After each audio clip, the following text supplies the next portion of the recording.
ಶಬರಿಮಲೆ ವಿರೋಧಿಗಳು ಅಯ್ಯಪ್ಪ ಸ್ವಾಮಿಯ ಭಕ್ತರಾಗಿದ್ದು ಹೇಗೆ? ಮತಕ್ಕಾಗಿ ಕಮ್ಯುನಿಸ್ಟರು ಡಬಲ್ ಗೇಮ್ ಆಡ್ತಾ ಇದ್ದಾರಾ? ಕಮ್ಯುನಿಸ್ಟರ ಈ ರಾಜಕೀಯ ನಾಟಕವನ್ನ ಕೇರಳದ ಜನರು ಯಾವ ರೀತಿಯಾಗಿ ತೆಗೆದುಕೊಳ್ತಾರೆ? ಇವರ ಕೆಂಪು ಧ್ವಜದಲ್ಲಿರುವ ರಕ್ತದ ಕಲೆಗಳನ್ನ ಅಯ್ಯಪ್ಪ ಶೃಂಗಸಭೆಯಿಂದ ಅಳಿಸಿ ಹಾಕೋದಕ್ಕೆ ಸಾಧ್ಯನಾ?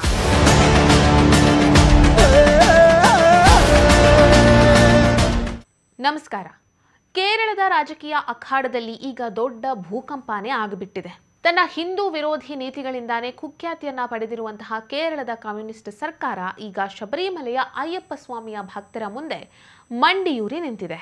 ಅಯ್ಯಪ್ಪ ಸಂಗಮ ಸಂಯೋಜಿಸಿ ಭಕ್ತರಿಗೆ ಕೈಮುಗಿತಾ ಇರುವಂತಹ ಕೇರಳದ ಮುಖ್ಯಮಂತ್ರಿಗಳ ಈ ಒಂದು ನಡೆ ಏನನ್ನ ಸೂಚಿಸ್ತಾ ಇದೆ? ಇವರದ್ದು ನಿಜವಾದ ಭಕ್ತಿಯೋ ಅಥವಾ ಮತ ರಾಜಕೀಯವೋ? ಬನ್ನಿ, ಕಮ್ಯುನಿಸ್ಟರ ಈ ಬೂಟಾಟಿಕೆಯ ಹಿಂದಿನ ರಹಸ್ಯವನ್ನ ಬಯಲ್ ಮಾಡೋಣ. ಅವರ ದ್ರೋಹದ ಹಳೆಯ ಕಥೆಗಳು ಮತ್ತು ಇತ್ತೀಚಿನ ರಾಜಕೀಯ ಆಘಾತಗಳನ್ನ ವಿಶ್ಲೇಷಣೆ ಮಾಡೋಣ. ಚುನಾವಣಾ ಆಘಾತ ಮತ್ತು ಹೊಸ ತಂತ್ರ. ಕೇರಳದ ಗ್ಲೋಬಲ್ ಅಯ್ಯಪ್ಪ ಸಂಗಮಕ್ಕೆ ಉತ್ತರ ಪ್ರದೇಶದ ಮುಖ್ಯಮಂತ್ರಿ ಯೋಗಿ ಆದಿತ್ಯನಾಥ್ ಅವರಿಗೂ ಆಹ್ವಾನವನ್ನು ಕಳಿಸಲಾಗಿತ್ತು. ಈ ನಡೆಗೆ ಹಲವು ವ್ಯಾಖ್ಯಾನಗಳಿವೆ. ಅನೇಕ ರಾಜಕೀಯ ವಿಶ್ಲೇಷಕರು ಇದನ್ನೊಂದು ಚುನಾವಣಾ ತಂತ್ರ ಅಂತ ಕರೀತಾರೆ. ಅಂದಹಾಗೆ ಕಮ್ಯುನಿಸ್ಟ್ ಸರ್ಕಾರಕ್ಕೆ ಈ ಭಕ್ತಿಯ ಜ್ಞಾನೋದಯವಾದದ್ದು ಲೋಕಸಭೆ ಚುನಾವಣೆಯ ನಂತರ. ಕೇರಳದ 20 ಸ್ಥಾನಗಳಲ್ಲಿ ಕೇವಲ 1ರಲ್ಲಿ ಗೆದ್ದ ಕಮ್ಯುನಿಸ್ಟರು ಕಾಂಗ್ರೆಸ್ ನೇತೃತ್ವದ UDF ವಿರುದ್ಧ ಮುಖಭಂಗ ಅನುಭವಿಸಿದರು. ಇದಕ್ಕಿಂತಲೂ ಅವರಿಗೆ ಆದ ದೊಡ್ಡ ಆಘಾತವೆಂದರೆ ಕೇರಳದ ತ್ರಿಶೂರ್ನಲ್ಲಿ ಬಿಜೆಪಿ ಮೊದಲ ಬಾರಿಗೆ ಗೆದ್ದು ಇತಿಹಾಸ ಸೃಷ್ಟಿಸಿತ್ತು. ಈ ಸೋಲಿನ ನಂತರವೇ ಕಮ್ಯುನಿಸ್ಟ್ ಪಕ್ಷಕ್ಕೆ ಸತ್ಯದ ದರ್ಶನ ಆದಂತಿದೆ, ಅಥವಾ ಆ ತಾರಾನಾಟಕ ಶುರು ಮಾಡಿದ್ದಾರೆ ಅನಿಸುತ್ತೆ. ಮುಸ್ಲಿಂ ಮತ ಬ್ಯಾಂಕ್ ಕಮ್ಯುನಿಸ್ಟರ ಕೈತಪ್ಪಿ ಹೋಗ್ತಾ ಇದೆ ಮತ್ತು ಈಳವ ಹಾಗೂ ನಾಯರ್ ಸೇರಿದಂತೆ ಕೇರಳದ ಬಹುಸಂಖ್ಯಾತ ಹಿಂದೂ ಮತದಾರರು ಬಿಜೆಪಿಯತ್ತ ವಾಲ್ತಿದ್ದಾರೆ ಅನ್ನುವಂತಹ ಅರಿವು ಕೂಡ ಅವರಿಗಾಗಿದೆ. ಹಾಗಾಗಿ ಈ ಅಯ್ಯಪ್ಪ ಶೃಂಗಸಭೆ ಕಮ್ಯುನಿಸ್ಟರು ಆಡುತ್ತಿರುವ ಹತಾಶ ನಾಟಕ. ಸಭೆ ಏನೋ ನಡೆಸ್ತಾರೆ, ಆದ್ರೆ ಪೋಸ್ಟರ್ಗಳಲ್ಲಿ ಅಯ್ಯಪ್ಪನ ವಿಗ್ರಹವೇ ಇರೋದಿಲ್ಲ. ಇದು ಯಾವ ರೀತಿಯ ಭಕ್ತಿ? ಕಮ್ಯುನಿಸ್ಟರ ಹಿಂದೂ ದೌರ್ಜನ್ಯದ ಕರಾಳ ಅಧ್ಯಾಯ. ನೆನಪಿದೆಯೇ ಶಬರಿಮಲೆ ದ್ರೋಹ? ಇತಿಹಾಸವನ್ನ ನೋಡಿದ್ರೆ ಕಮ್ಯುನಿಸ್ಟ್ ಪಕ್ಷ ಹಿಂದೂಗಳ ಭಾವನೆಗೆ ಧಕ್ಕೆ ತಂದಿರುವಂತಹ ಅನೇಕ ಉದಾಹರಣೆಗಳಿವೆ. 2018ರಲ್ಲಿ ಶಬರಿಮಲೆ ಅಯ್ಯಪ್ಪ ಸ್ವಾಮಿ ದೇಗುಲಕ್ಕೆ ಮಹಿಳೆಯರಿಗೆ ಅವಕಾಶವನ್ನ ನೀಡುವ ಕುರಿತಾಗಿ CPI ಸರ್ಕಾರ ಬಹಳ ದೊಡ್ಡ ಪ್ರಯತ್ನವನ್ನೇ ಮಾಡಿತ್ತು. ಲಕ್ಷಾಂತರ ಭಕ್ತರು ಪ್ರತಿಭಟನೆಯನ್ನ ನಡೆಸಿದ್ರೂ ಕೂಡ ಸರ್ಕಾರ ಅದನ್ನ ಗಣನೆಗೆ ತೆಗೆದುಕೊಂಡಿರಲಿಲ್ಲ.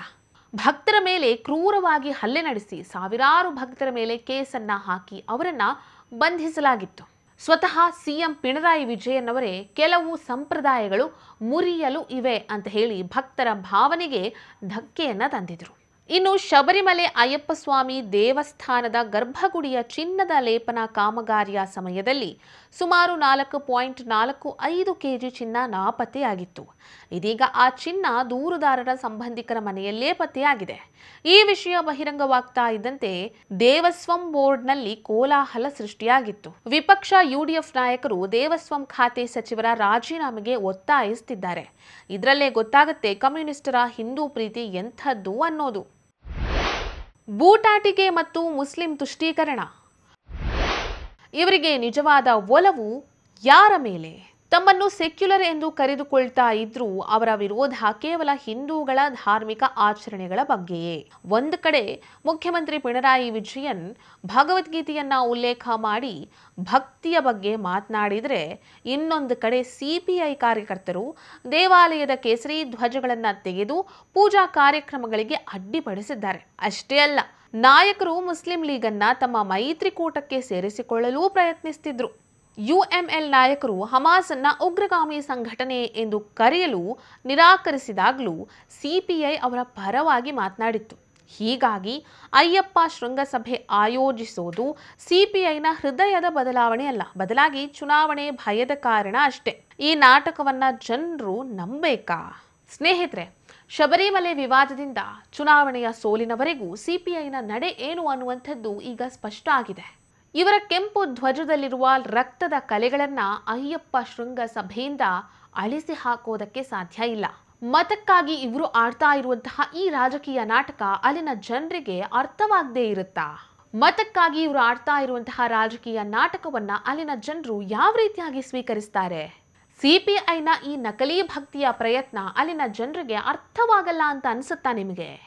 ಸೊ ಈ ವಿಚಾರಕ್ಕೆ ಸಂಬಂಧಿಸಿದಂತೆ ನಿಮ್ಮ ಅನಿಸಿಕೆಗಳೇನಾದರೂ ಇದ್ರೆ ತಪ್ಪದೇ ಕಮೆಂಟ್ ಬಾಕ್ಸ್ನಲ್ಲಿ ತಿಳಿಸಿ. ಈ ವಿಶ್ಲೇಷಣೆ ನಿಮಗೆ ಇಷ್ಟ ಆಗಿದ್ದಲ್ಲಿ ಲೈಕ್ ಮಾಡಿ, ಶೇರ್ ಮಾಡಿ, ಕಮೆಂಟ್ ಮಾಡಿ. ನೀವಿನ್ನೂ ನಮ್ಮ ಹೊಸದಿಗಂತ ಡಿಜಿಟಲ್ ಚಾನೆಲ್ ಅನ್ನು ಸಬ್ಸ್ಕ್ರೈಬ್ ಮಾಡಲಿಲ್ಲ ಅಂದರೆ ದಯವಿಟ್ಟು ಸಬ್ಸ್ಕ್ರೈಬ್ ಮಾಡಿ.